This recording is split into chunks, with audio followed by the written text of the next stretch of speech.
The thing about media narrative, it's funny. Like Steph Curry is all of a sudden the best player in the NBA again. Um, you know, same player on those bad teams the last 2 years. Same player that was, kind of being taken along for a ride when he was playing with KD. He's all the best. He's all of a sudden the best player in the league again. And the thing is, I mean, by my metric, if anything, he may have slipped a little bit. But he's on a much better team. His team is winning, and he's leading the team in scoring, so he gets the credit. Media narrative. The guy that's really putting his team on his back right now is Nikola Jokic. But that's subject for another video. What I wanted to do is talk about the 86 and the 87 Chicago Bulls. Pretty much focusing on Michael Jordan's first 3 years in the league. I don't want to pick on his rookie year too bad, but I do want to examine his teammates the second and third year of the league. Suffice to say that during that 3-year span, the Bulls with Michael Jordan were a 500 team. It may have been even a little bit less than 500, but with Michael Jordan, they were a 500 team. And it is my contention that what happens with Michael Jordan's teams is Michael essentially plays. He plays his teams about 6 to 10 games a season better than they are. And if that team is amazingly talented, he got the credit. See, this is what Scottie Pippen was talking about. Scottie wasn't necessarily going after Michael Jordan. What he was saying was that the accomplishments of the 90s Bulls teams were team accomplishments, and Michael's role on that team was to be the leading scorer. But the way the media presents it, it's as if Michael dragged these mostly bums and plus Scottie Pippen, who wasn't exactly a bum, but was just still pretty much just an average player that Michael fashioned into a Hall of Fame player. Michael just dragged these guys and won 6 championships. And that is a mischaracterization.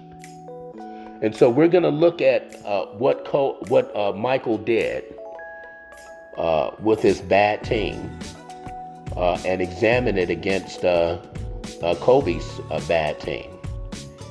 And I think you're going to find the results interesting. The 1986 Bulls.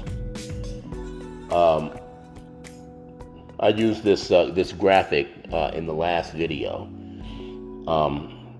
So this is a listing of Mike's 9 teammates. Now, of course, this was the year Mike's leg was broken, so he only played in 18 games. So this year, the Bulls were 9-4 when Michael Jordan played at least 18 minutes. But again, over the 3 years, again, they were still about a 500 team. Okay, with Michael Jordan. When you look at this team, it's got a Kyle Macy, just journeyman guard the Bulls only kept for 1 year. He was really terrible. And he didn't stay with the team the next year. And Sidney Green, Orlando Woolridge was actually the best player on the team, but he didn't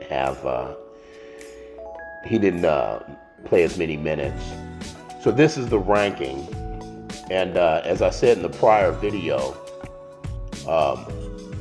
most of these players were in the top half of the league in terms of PER ranking. Okay. I believe 6 of them were in the top half of the league in terms of PER ranking. But an interesting thing is when you look at the players that played the next year during the season in which Michael Jordan played, Dave Corzine, John Paxson, Charles Oakley, Gene Banks. 3 of those 4 players got worse. Charles Oakley got worse. Dave Corzine got worse. Gene Banks got worse. John Paxson did get better.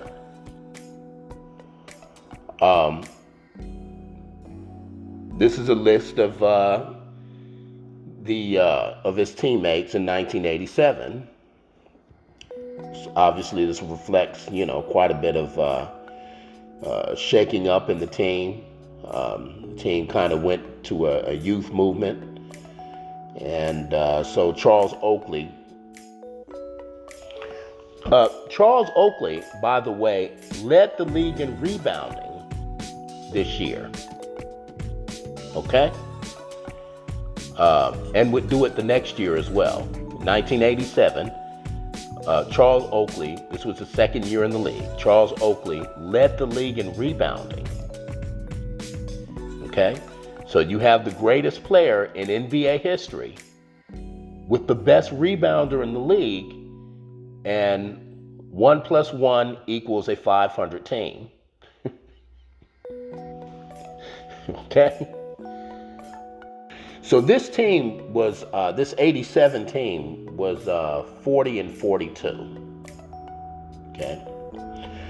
Still, 5 players were in the top half of the league in terms of PER ranking. 5 of these players. To give a comparison, rookie David Robinson had only 4 teammates that were in the top half of the league in terms of PER ranking. And he took his team to 35 more wins than they experienced the year before he got there. In other words, that team's only won 21 games the year before he got there. The next year, that team won 56 games.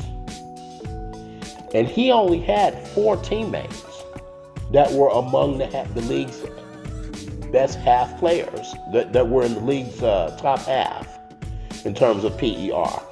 Let me say this about Orlando Woolridge. Well, first of all, before I speak about Orlando Woolridge, let me say this about Mike. I'm gonna come from Mike here, okay? And I am hesitant to do this in one sense because we're talking about Mike's first 3 years in the league.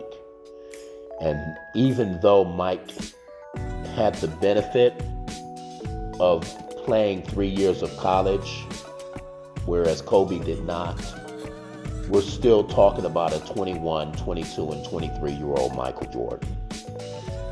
So it's fair to say that Michael was not in his athletic prime, as amazing as that may seem. He was not yet in his athletic prime. His body hadn't completely filled out. Hadn't developed a mental aspect to the game, and most importantly, had not learned to make his teammates better. With that said,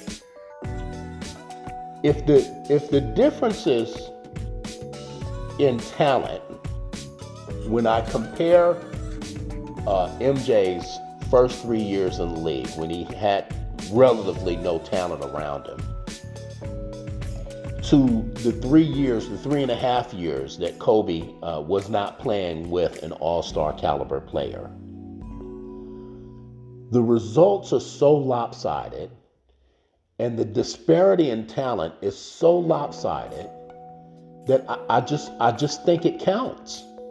I think it counts, and I think it has to say that Kobe was a greater component to a championship team than was Michael Jordan, because Michael had talent around him that it just didn't result in winning. So Orlando Woolridge averaged 22 points a game in Michael's rookie year. He averaged 20 points a game in Michael's second year. Orlando Woolridge would average as much as 25 points a game, as many as 25 points per game during his career. He was never an all-star, but not only did he score, he shot at a very high rate, percentage, typically around the 53-54% range. This was an excellent basketball player. Coming off the bench during that first year was George Gervin, who had been an all-star the year prior. So to put this in perspective, Mike, in the 3 years, had Orlando Woolridge, and Charles Oakley, who was the rebounding champion in '87, the third year of the 3 years that we're examining. We're talking about Mike's first 3 years in the league.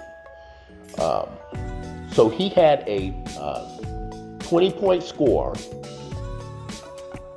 and then he had a rebounding champion. And in one of those seasons, he had both. And with Michael Jordan on the court, the Chicago Bulls were a 500 team that won one playoff game. The Chicago Bulls did not start winning playoff games until Scottie Pippen started to emerge as an outstanding elite caliber basketball player, as well as Horace Grant. Okay? It wasn't until, as a matter of fact, Scottie Pippen was essentially the player of the game in that the '88 semifinals against the Cavs. Scottie Pippen went for like 24 points and like 10 rebounds, something like that. So it wasn't until those two players emerged that the Bulls started winning playoff series. Meanwhile, Kobe, with Smush Parker and Lamar Odom, who never made an all-star team, okay? Charles Oakley eventually made an all-star team. Two of them. No, that's not true. He led the league in rebounding twice, but he did make an all-star team. Lamar Odom never did. Lamar Odom won Sixth Man of the Year, and he was always a borderline all-star, but never made it. Okay. with Lamar Odom and Smush Parker and Luke Walton,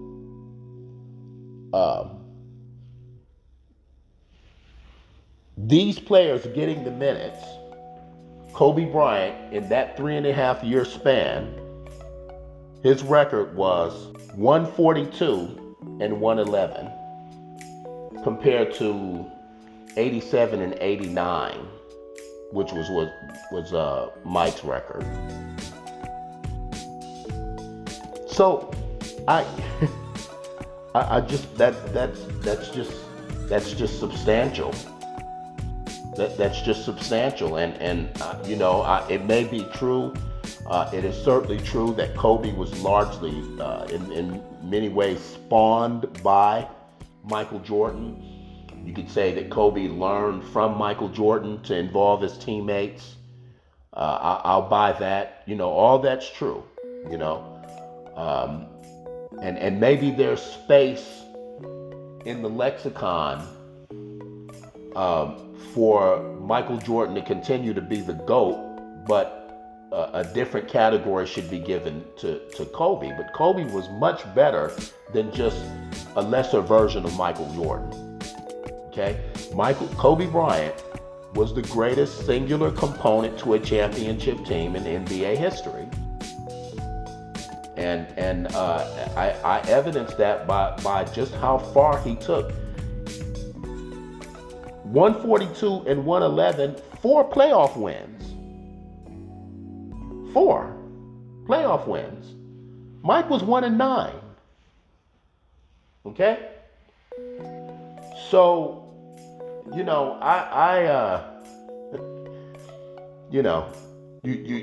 just gotta say that the truth is the truth here,